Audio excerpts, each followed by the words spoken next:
Hi there and welcome to MBT Creates, where I'm going to show you the world's easiest to knit Christmas tree ornament. This is made out of a square, and sewing it up is what gives the shape, and you can change the embellishments or the color or even the size to suit your decor. So let's jump right into the more interesting part. So what I used for this guy, I used Red Heart Super Saver. This is the medium time colorway. I used knitting needles size 9. These are 7s in the video because I couldn't find the 9s because my studio is a wreck, because that's the way my life is going. I used a needle and thread to sew the embellishments on the trunk and the button at the top, but if you want to use glue, that's totally okay.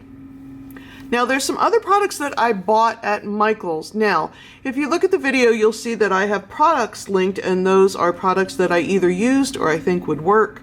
And I always attach those when I'm doing a how-to video so you guys can find what I used. That said, 2 of the products that I used I found in the store and could not find online to link to.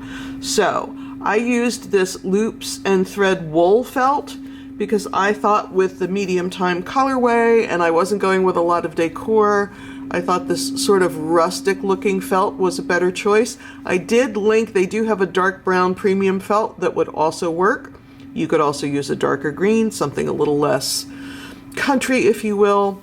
And the other thing I used were these buttons from Flair Originals. Again, bought them at the store at Michael's. There's 14 buttons in the package. They're all different sizes. I could not find them online, but online I did find some cute star buttons that would also work. And I'm going to show you some more embellishment options later, but let's make a tree. To start with, I knit a square of garter stitch. And by garter stitch, of course, we mean that you knit every stitch of every row. I cast on 20 stitches and I knit 32-ish rows. Did I count? I did not. This one is about 5 1/4 inches square. Does it matter? It does not. This is why it's the world's easiest Christmas ornament, because close enough is close enough all the way around. So what I want to do, I want to leave a long tail at the beginning, and I also left a long tail at the end. I'm going to use those to sew up my item. So I'm going to take the tail at one of the corners and thread it onto my yarn needle, and you want a nice fat yarn needle for this. Now I'm going to take my 2 outside points and fold them so they meet in the middle. I'm going to tug this guy up a little bit. So what you have is essentially an ice cream cone with a little pointy bit at the bottom. We're going to deal with that later. And because my yarn is already right here, I need to sew this side to this side. Now you're not sewing the cast on edge to the bound off edge. You're sewing a side edge to either the cast on edge or the bind off edge. So is it going to go stitch for stitch? It is not. Is it going to matter? No. Nobody's going to see it. It's going to be on the back of the ornament. And of course I want it to be as nice and neat as I can. But once again, not losing sleep over any of this. So I'm going to sort of do a mattress stitch variation on the side where I can. So I'm going down in one stitch and up in the next.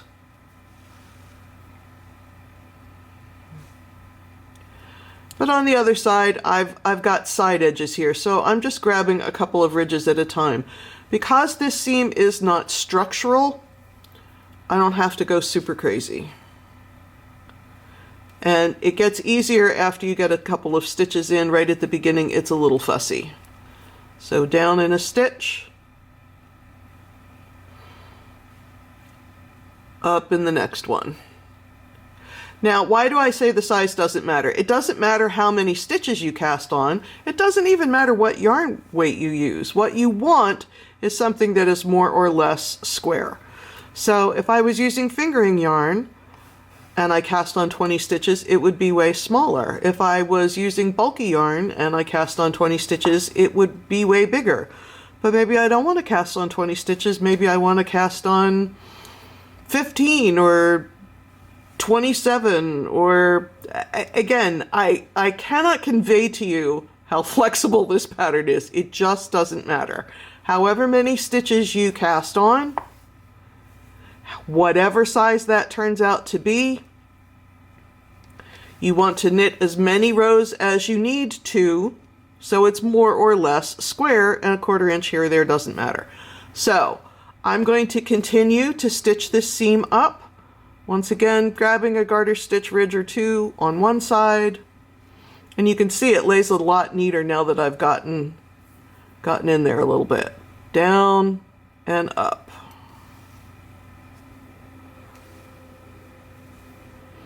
And now I seam, and I'm holding my two edges together to make sure that everything is going to lay flat. Right now it looks like maybe I should just grab one garter stitch ridge here instead of two.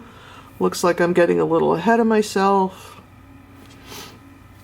Again, are we going to get excited? We are not. So I'm going to go ahead and finish this seam and then show you what comes next. All right, I also gave this seam a little tug to make sure it's coming up even, but you want to make sure the point doesn't pull down. You want the point to be nice and pointy at the top. Now, depending on how many rows and stitches you did, you might have another tail here. It might be down here. We're not going to get excited about it. All I'm going to do now is take this other point and tuck it up, like an envelope almost. I'm just going to push it up so it's all the way inside to get my triangle shape. Now, do you want a giant fat tree? Go ahead and put some extra stuffing in here, but the knitting that you did, the little area that we've tucked up in there, has given it some depth. So I don't add additional stuffing, but you can do whatever you want. And once again, I'm just going to grab a couple of garter stitches here and a couple up here, and I'm going to go ahead and sew up this part of the seam, and then I'll weave in that end a little bit when I get to the end. And then I'm going to use this remaining tail to sew up this part of the seam and also weave the end in. This way I don't have a ton of additional ends, and the ends, the tails from my knitting, are very securely woven in because I used them for the seam. Whether using the wool felt for your trunk or the regular premium acrylic felt, once again I sort of eyeballed it. I went about 1.5 inches up and 1 inch wide, but we're going on vibes. You're just going to hold that up. See, that looks pretty good today. I cut it a little crooked. I can straighten it up right now.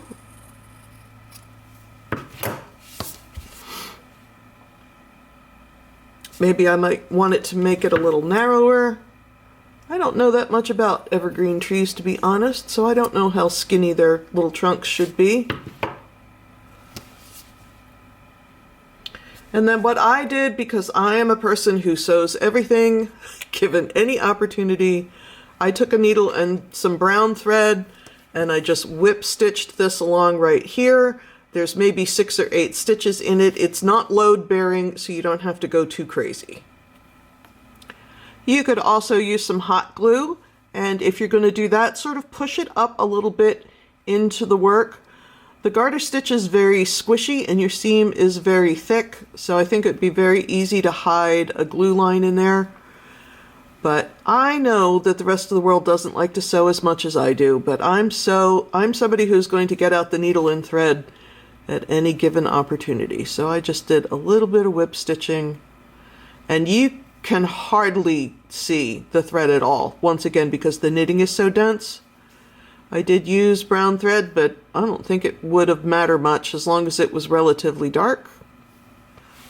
There's my little trunk. Next I'm going to put on my hanger strap. So I turned it around to the back of the work. I cut a piece of yarn about 1 foot long, and I'm going up through a couple of stitches, and I don't want to pull it all the way through. I want to leave some yarn down there. Go back right next to it. Don't pull it all the way through. Now get your yarn needle out of there. And what I did, again, just in the interest of being quick, I tied an overhand knot about 1.5 inches up from the cut ends. Then I'm going to tug on my loop so that the knot is sitting right there. Well, that was a little long. I guess I could have gone a little shorter, but you can make it however you want. And then I'm going to run my needle down into the center, put one tail in, pull it down to hide it, and then do the same with the other tail. Again, the weight of this is going to be on that knot, and that knot is pretty secure. Again, I'm thinking I should maybe have cut my strand maybe 8 to 10 inches instead of 12, but you can make it however long you want your hanger to be. I got a little fuzzy sticking out here. I'm just going to trim it. And now comes the fun part. Now we can decorate. Now, for the one that I showed you earlier, I used one of these snowflake buttons, and I just sewed it at the top. And once again, I sewed it because I am someone who likes to sew, and I used white thread so that you couldn't see it. Well, let's take a look. I used white thread and I went right through the center of the snowflake so you can hardly see it. It's not super obvious. I could have glued it. If you are a glue person, that's fine. I just want to show you a couple other things that I found at the store. I found these silver beads. Now these are 5.5 millimeter. I was looking when I was at the store kind of messing around. I was looking to see what size I thought would look terrific on a tree this size, and 5.5, 6 millimeter, that's where I came up. So these are very cute. These also came in gold. You can glue these on or sew them on. I would recommend a very small sewing needle though, because they have a pretty small hole.